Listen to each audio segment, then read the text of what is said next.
Hello and welcome back to another Monster Monday, a series where I draw a creature from D&D and I talk about its lore and its history and what it's like to fight. Today's suggestion comes in from James Doyle and I'm very glad that it did because I'm excited about this creature. Today we're going to be talking about goblins.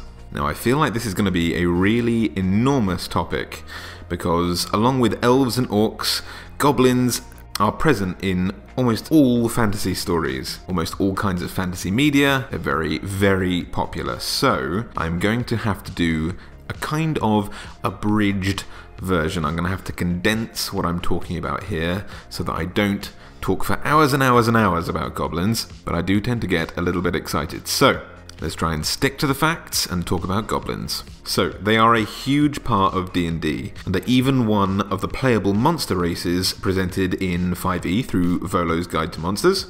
This playable version probably most famously being used by Critical Role's Sam Riegel to play Not the Brave, probably my favourite character in the new series. But what are goblins? Well, in D&D and in much of fantasy literature, goblins are little green, devious humanoids subcategorized into goblinoids in D&D, and in this way, they're grouped together with other iconic D&D monsters like hobgoblins and bugbears. In D&D, they're jovial and easily excited, often irresistibly dancing with excitement and becoming consumed by their emotions, in a very similar fashion to which hobbits are described in The Lord of the Rings. It's kind of like childlike energy levels and excitement and emotionalness. However, whereas hobbits are motivated by simple pleasures of hearth and home, food, family, good stories, all that kind of stuff, goblins are conversely primarily concerned with wealth, greed,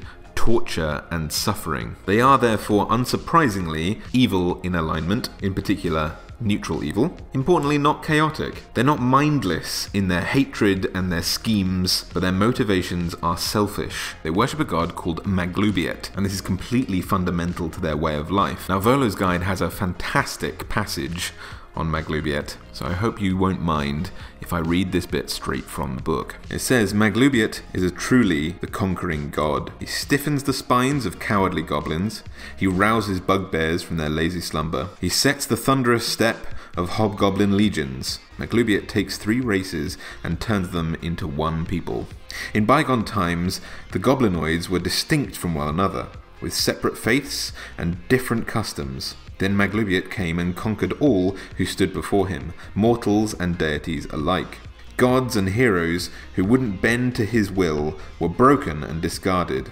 He put his foot on the neck of the mighty Kagorbayag, bound the will of intractable Hurgek, and forced sadistic Nomog Gaea to fall in line. What the goblins, the bugbears, and hobgoblins were before their gods bowed to Maglubiet no longer matters. Now they are first of all followers of Maglubiet. On the surface, goblins, bugbears, and hobgoblins are as different as halflings, dwarves, and elves. Each race has its own tendencies, outlook, culture, and gods. But Maglubiet's hand joins them together, just as he made all their other gods parts within a greater whole. When one kind of goblinoid encounters another kind, the two groups don't see one another as strangers or foes.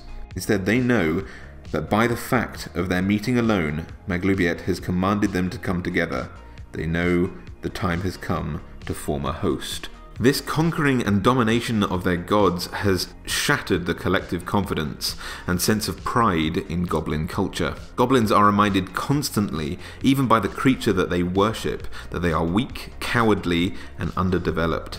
So much so that they believe themselves resigned to this lifestyle, to this role, and they live up to this stereotype. They try to fill the void in their confidence, this insecurity, with malice and domination. They bully, enslave, and torture other creatures to recapture a sense of pride in their own skills and a sense of dominance over other things after being dealt such a terrible hand. And these bullying insecurities have trickled down into their culture, even into their societal structure. In their society, they have a strict caste system, prioritizing those that dominate others more easily. Lashers, the name belonging to the highest caste in the system. This title is reserved for those with some combat and strategic knowledge and trap-making skills, planning and preparation, essentially. Masterminds. Entrapment and torture are very important to goblins. They're very physically weak and rely on traps and tricks to survive, often living in deep dungeons riddled with hideous booby traps, so lashes are extremely important to their culture. Hunters are next in the caste level, and they are comprised of wolf riders, foot soldiers and cavalry, basically those willing to be put in harm's way when the call demands it. Goblins have a particular affinity for wolves and rats, although those that can tame these creatures are often among the lasher caste. Those that will use them in combat, however, definitely fit in the hunter category. Next down on the caste list come the gatherers, who, as the name suggests, are responsible for providing things like food and resources, weapons, things to be smelted, and so on. They're seen as cowards among their own people because they are either incapable or unwilling to fight in combat, fearing their lives more so than the hunters, although if they are on the front lines ever, they are usually there with a net in hand ready to capture someone rather than try and kill them. Beneath the gatherers are the lowest of the low. They are the Pariahs, and as the name would suggest, these goblins are outcasts. Deemed almost beasts by their own people, they're believed to be dim-witted and disgusting. As such, they are given tasks in goblin society that often include things like mucking out animal pens, tunneling and digging mines. But even they get a chance to feel big. They're also put in charge of dominating slaves whenever goblins capture any. Despite their traditionally low intelligence, goblins can occasionally become spellcasters, and spellcasters are almost always in the lasher caste because goblins rarely have the patience to study and harness magic. They don't understand the nature of the arcane arts. Sorcerous blood finds its way into their families less frequently than almost any other species. Their gods don't care enough about them to teach them divine magic, and apparently warlock patrons tend not to fulfill their promises of power to goblins, fearing no possible threat from their inaction. But when a goblin does somehow attain magical powers, they are revered among their people. Interestingly, goblins hold no distinction over different types of magic. They don't really seem to care where it came from or what it means or what it does. They lump all magic together under the umbrella term buyag, which is also the name that they use to call practitioners of these arts regardless of their class. Now, their similar stature and near identical fondness for traps and cunning and digging and tunneling in underground caverns often finds them lumped in with kobolds. Moreover, there kind of are kobolds. Not really in D&D lore, although initially kobolds were labelled as goblinoids when they were first introduced, but not really anymore in D&D lore. Kobolds and goblins hate each other. Whereas goblins are destructive and selfish slavers, kobolds are fond of law, order, structure, self-preservation, and society over dominance.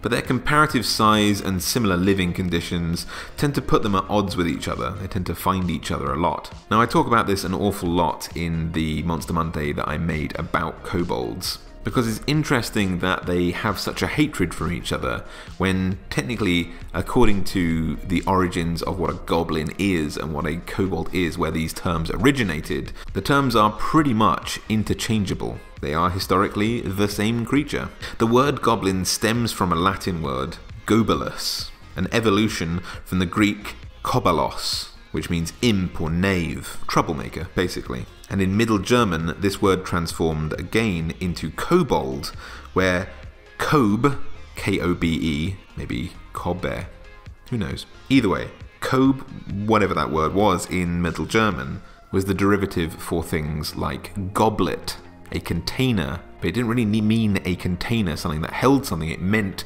the hollowed out area. Specifically, it was originally used to mean a hollowed out rock, or a tunnel in this case. Probably why kobolds and goblins love tunnels so much. It's literally in their name. So it's hard to talk about one of these creatures without the other, because in terms of European myths and legends, goblin stories are often pretty interchangeable with kobold stories.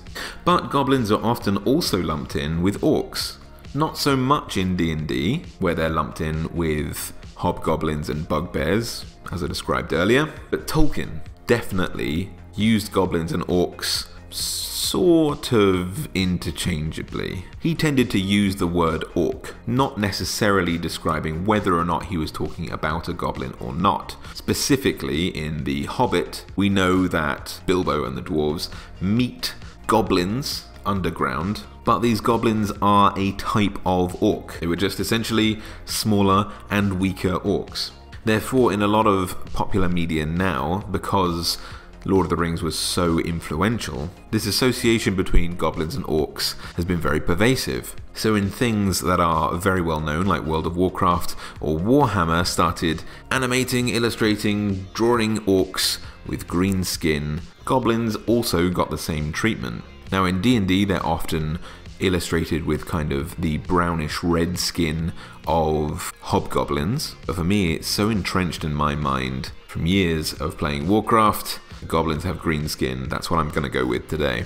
It made me wonder why we tie orcs and goblins together. I mean, I kind of know why we are now, because we have this influential media, this shared cultural consciousness, but where did that start? Where did the modern goblin originate? Where did this modern association between orcs and goblins begin? And it turns out to not really be that modern either. Beowulf is what we're looking for here. In Beowulf, both goblins and ogres are said to be the offspring of Cain, as in Cain and Abel, the first sons of Adam and Eve in Christian mythology. And the word ogre is actually a French derivation from the Etruscan god Orcus, who also features in D&D, but Orcus, the man-eater, this name is also the origin of the word orc. Goblins and ogres, goblins and orcs, we're getting somewhere. However, goblin is a term pretty much used for just about anything mischievous and meddling like a sprite in ancient European folklore. So our understanding of these kind of savage, hateful, torturing little creatures has been mostly generated by the Lord of the Rings. But why did Gary Gygax decide to put goblins and kobolds in D&D if they do basically the same job? Just like kobolds, goblins live in similar environments. They're going to be in dungeons and they're going to be in tunnels. They're a creature for low-level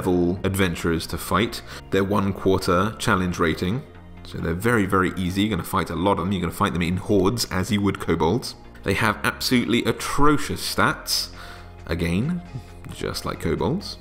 And they have pretty mundane attacks, like a scimitar attack and a shortbow attack, which each respectively do 1d6 plus 2 damage, which is pretty pitiful. But I suppose they have a choice of close combat slashing damage versus long-ranged piercing damage. Tiny bit of versatility. And they have a fantastic ability called Nimble Escape, which means just like a monk, they can use disengage or hide as a bonus action. A feature which found its way into the playable species version of these creatures in Volo's Guide. But importantly, unlike kobolds, goblins are selfish and don't help each other. Kobolds, by comparison, predictably and reliably like to hide and trick people.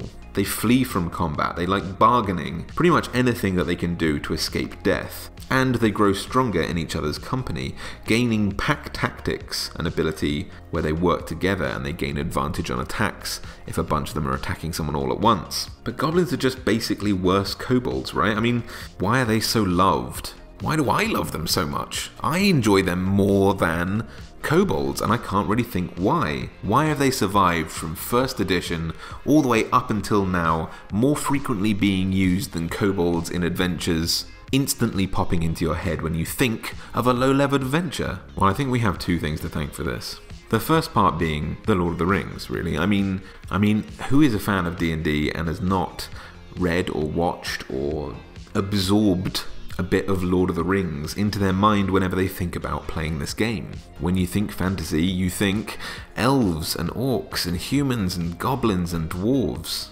People might not instinctively know about kobolds to start off with. They might learn about them through playing D&D, but I don't think it's something that's as well known as a goblin. And on top of that, with them being so vulnerable, with them being so weak, and this low challenge rating of 1/4, without the special abilities that kobolds have access to, I think they're a bit of a power fantasy.